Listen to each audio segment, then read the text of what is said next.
stunning victory in the Democratic primary, Zohran Mamdani is looking ahead to November. The state assemblyman spoke today to our Bill Ritter in an Eyewitness News exclusive conversation. His first interview since he took that so decisive of a lead last night that former Governor Cuomo conceded. But Mamdani still faces a competitive general election in the fall. Bill is here now with his one-on-one interview. Bill. Talk about becoming the talk of politics. The man who is now the Democratic candidate for mayor of New York, Mamdani, now the buzz of it all in the biggest city in the country. A situation that now has the Democratic Party candidate just 33 years old, an age that has led to a huge spur in youth appeal, but more importantly, to a growing notion of how the next generation is viewing what needs to be done. I interviewed Mr. Mamdani for 20 minutes today. Among the many responses, whether he's ready at such a young age to run New York City. But first I asked him, not about being a mayor, about staying up all night. How tired are you from last night, which I'm told you were up basically 24 hours? Yes, it was a long day, but ultimately New Yorkers deserve a mayor that'll hustle as hard as they do. And right now what I'm feeling is excitement and energy and ultimately immense gratitude at this opportunity to be the Democratic nominee for the mayor of the city of New York. Call yourself a Democratic socialist. The word socialist, of course, has been vilified and used to attack you specifically. How do you define being a Democratic socialist? I think of the words of Dr. King, who decades ago said, call it democracy or call it democratic socialism. There must be a better distribution of wealth for all of God's children in this country. And it gets to the heart of the matter, which is inequality. And my belief that every New Yorker should have what they need to live a dignified life. It shouldn't be something that they can be priced out of. And that's why at the heart of our campaign is this focus on freezing the rent for more than 2 million rent-stabilized tenants, making the slowest buses in the country fast and free. Free buses in New York and $30 an hour minimum wage. If I'm not mistaken, that's really controlled not by the mayor, but by the state. You know, we've seen that any mayor that has a vision for the city that matches the scale of the crisis understands that it will require Albany's partnership. Do you worry that you're not going to be able to pay for all that? That's a lot of money. And we've put forward a plan that we would raise $10 billion in additional revenue, $9 billion from two major taxes. The first, matching the state's top corporate tax rate to that of New Jersey, 11.5%.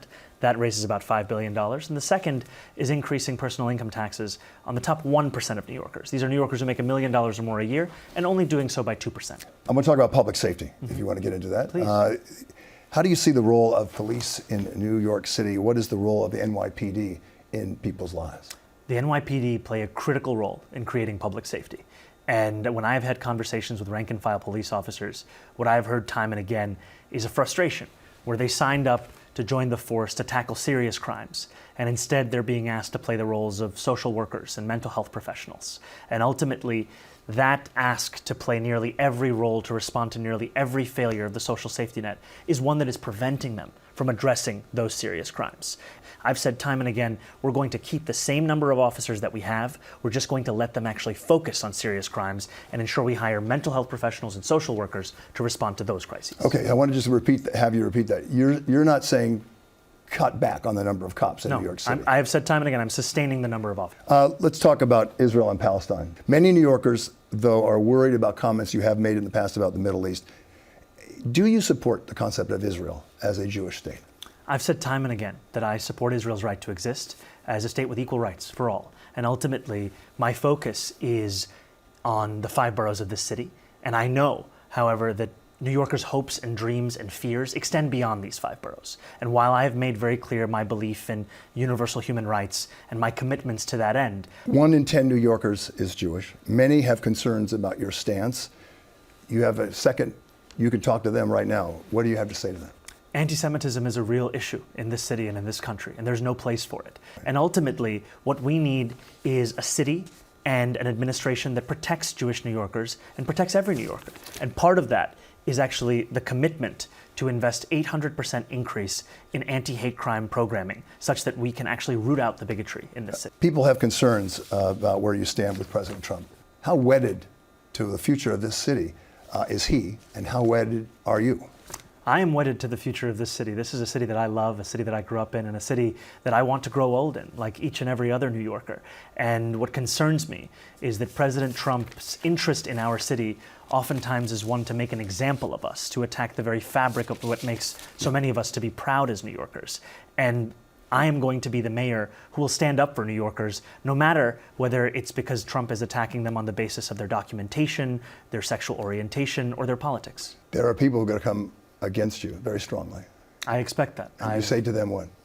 I say to them that I will not wither, I will not relent. I am committed, as I was on that first day, to a city for every New Yorker where all of us belong, where all of us can afford. And I know that these threats will not be easy to navigate. I have faced many a death threat. I continue to see threats against myself and my family.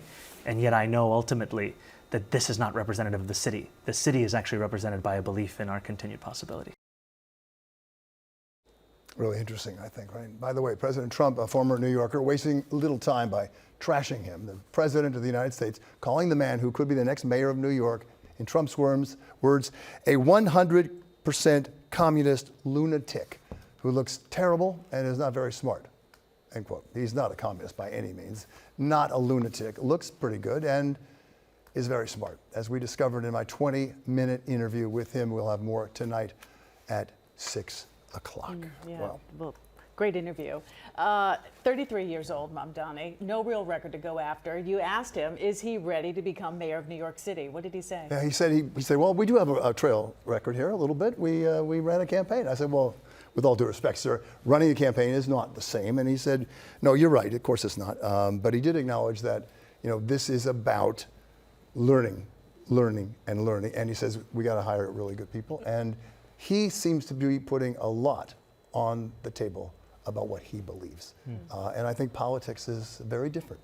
He brought a lot of young people to the table. He certainly did. did. He really did, and that was a big deal. Well, Mr. Mamdani also faced attacks during the campaign for people who called out his stance about police. And I know you asked about that. We know 5 years ago, a lot of Democrats would like to have back that, quote, defund police. How does he make in this election now going against a former police officer in Mayor Adams, who likely will point out against some of the previous comments? Yeah, really good. You're pointing that out as a former cop, Mr. Adams. He says, I never said that. I'm going to make everything, as we said in the piece, he's going to make the same number of people who are with the NYPD right now, and he's going to expand it to get a lot of people. Cops should not be out there helping people who have mental health problems. They want to get social workers out there.